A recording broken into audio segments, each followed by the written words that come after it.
Chacun d'entre vous, vous êtes béni, vous avez une lampe. Mais la lampe là peut s'éteindre. Et vous n'arrivez plus à discerner où est la gauche, où est la droite. Qu'est-ce qui est bien, qu'est-ce qui n'est pas bien. Vous n'arrivez plus à savoir quand vous devez aller, quand vous devez vous arrêter. Vous avez les yeux physiques, mais votre âme et votre esprit sont aveuglés. Pourquoi? Parce qu'il y a un problème avec ton père ou ta mère. Maudit, ça veut dire critiquer. Quand vous allez rentrer dans une nouvelle saison, il y a une chose que le diable va tenter de faire. C'est qu'un de vos pères, vous soyez en conflit avec un de vos pères et que vous manquez de l'honorer. Faites très attention à ça. La Bible dit, honore ton père et ta mère afin que ces jours se prolongent et que tu sois heureux dans le pays qu'il te donne. La lumière des gens s'éteint. Le discernement. On a à peu près 8 types de pères. Amen. Ton papa biologique. Si tu es marié, ton beau-père, ta belle-mère, tes beaux-parents. Ton père spirituel qui t'a mené au Seigneur, le mentor. Ton père qui t'a envoyé dans une activité. C'est-à-dire que si tu vas commencer par exemple du commerce de... Donne-moi un commerce. Tu veux faire le transport. La première personne qui t'a fait rentrer dans le transport est un point de départ dans ta vie. Un père est celui par lequel Dieu t'a fait rentrer dans quelque chose. Assure-toi, quand tu veux rentrer dans une nouvelle saison, d'honorer cette personne. Honorer, ça ne veut pas dire que ton papa t'aime.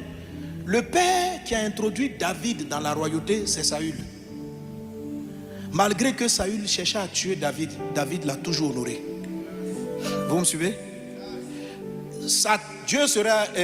Satan aurait eu David en faisant en sorte qu'il devienne aigri. Donc ne vous aigrissez jamais. Ne parlez jamais mal à un de vos pères ou de vos mères.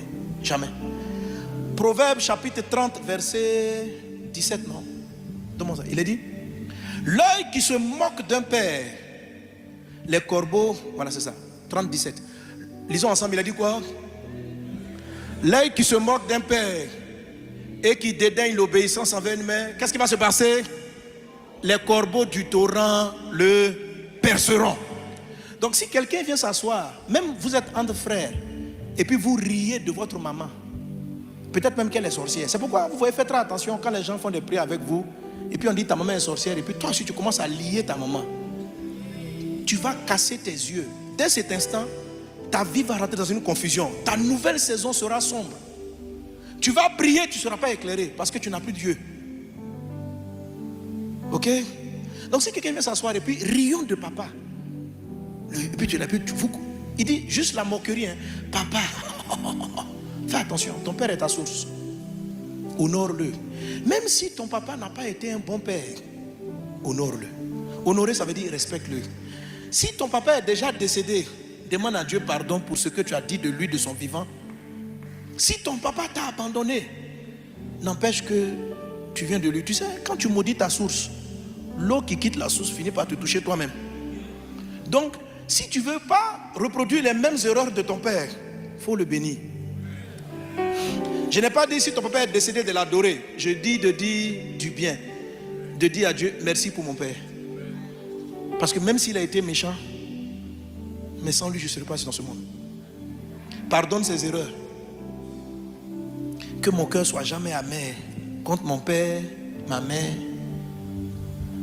Et fais très attention à celui qui t'a introduit dans une activité. Si quelqu'un te fait rentrer dans une société, il est ton père d'emploi. Donc même si tu dois quitter la boîte, même s'il te combat après, ne l'injurie jamais. Ne t'assois jamais avec les collègues pour critiquer le patron. Les corbeaux spirituels, les démons corbeaux vont casser tes yeux. Tu ne verras plus. Tu viens de rater ta première colonne. Sur le plan professionnel, ta vie va commencer à aller en désordre. Vos vies professionnelles connaissent un problème à cause de ce que vous dites de votre directeur derrière lui. Le jour où Dieu te fait la grâce de travailler dans une entreprise, même s'il est malhonnête, bénis Dieu pour sa vie parce que c'est le premier travail que tu as pu faire. Quand ton temps va arriver de partir, ton père n'est pas ton point d'arrivée, il est ton point de départ. Tu as commencé là-bas, mais tu vas aller ailleurs. Amen. C'est pourquoi il est écrit, ne déplace pas la borne ancienne que tes pères ont placée. Il ne faut pas la déplacer. Il faut toujours honorer pour ta source. Et puis prends ton chemin, avance. Quand les gens viennent s'asseoir avec toi pour dire du mal, Tu dis, je peux dire du mal de tout le monde, sauf de lui. Parce que c'est par lui que je suis né. La première fois où j'ai conduit une voiture, c'est lui qui m'a appris. La première fois que je me suis assis sur une chaise pour prêcher, c'est lui qui m'a donné un micro. Même si demain il me combat, je vais toujours l'honorer. La première personne qui m'a donné l'occasion de travailler dans une entreprise, d'être un employé, c'est cet homme. Comment les chrétiens perdent la vue? Non pas la première colonne. Voilà. Est-ce qu'on est ensemble? Ça peut aller?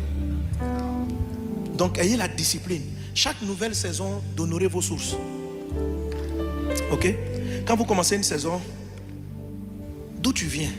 Quand l'année commence, bénis Dieu pour ton père spirituel. Tu vas voir que ça va t'ouvrir. Tes yeux vont s'ouvrir sur le ministère. Tu vas savoir où il faut aller, il ne faut pas partir. Tu vas savoir. Même s'il ne veut plus te voir, il dit que tu es déloyal, tu as quitté l'église, envoie-lui un cadeau.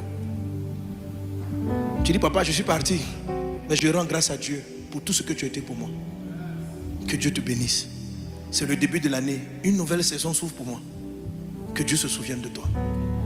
C'est tout. Après, il dit, je ne veux pas, je ne veux plus me parler. Mais toi, honore-le. L'honneur est une attitude de cœur. Ce n'est pas forcément une relation positive. Des fois, des relations sont exécrables. Mais il faut continuer de respecter et d'honorer. Est-ce que quelqu'un m'a suivi? La haine vous rend aveugle. Dans le livre de 1 Jean, il est dit, celui qui hait son prochain, il est dans les ténèbres. Quand vous commencez une nouvelle saison, assurez-vous qu'il n'y a aucune amertume contre les gens qui vous ont blessé dans la saison précédente. Pardonnez-leur. Venez devant le trône de Dieu dans la nouvelle saison et traitez avec cela. Dis Jésus, une page nouvelle s'ouvre pour moi. Je veux rentrer dans le mariage. Mais vraiment, ce que mon ancien fiancé m'a fait là, je suis trop énervé. Ma fille, tu seras aveugle dans ton nouveau mariage. La Bible dit que celui qui est dans les ténèbres. Je sais qu'il y a une raison valable pour le haïr. Mais il faut que tu pardonnes. Sinon, tu ne sauras pas où partir. Si tu ne sais pas pardonner, viens devant la croix, viens devant le trône. Dis Jésus, je n'y arrive pas. Aide-moi. Et Christ va t'aider. Tu n'auras pas la visibilité de ton nouveau mariage si tu en veux à l'ancien. Vous êtes les enfants de lumière. Quelqu'un comprend? Donc la discipline de la lumière, première colonne. Honorer les parents, veiller à ce qu'il n'y ait pas de haine dans mon âme. Est-ce qu'on est ensemble? Il y a d'autres choses, mais je vais m'arrêter là, non? De continuer un peu. Alléluia. Gloire à Dieu. Donc la discipline de la lumière, c'est la prière. Il faut prier pour que Dieu t'éclaire. Il faut honorer tes parents. Il faut pardonner à tous ceux qui t'ont fait mal dans ton histoire. Parce qu'il y a une nouvelle saison qui s'ouvre pour toi. Tu ne peux pas rentrer dans la nouvelle saison aveugle. Parce que tu ne pourras pas allumer ta lumière. Tu vas dire que la lumière soit, le courant est coupé. Dieu éclaire-moi. Il ne t'éclaire pas. C'est lui ou c'est pas lui? Il ne te dit rien. C'est l'homme de ma vie ou c'est pas l'homme de ma vie? Aveugle. Tu ne vois ni ses défauts, rien. Et tu rentres dans une mauvaise aventure. Et tu vas commencer à accumuler relation sur relation. Il faut que ça s'arrête. Mais tu vas de mal en pire. Parce que tu n'as pas pardonné ce qui s'est passé hier. Est-ce qu'on est ensemble? Tu es béni au nom de Jésus. Alléluia. Gloire à Dieu. Gloire à Dieu. Gloire à Dieu.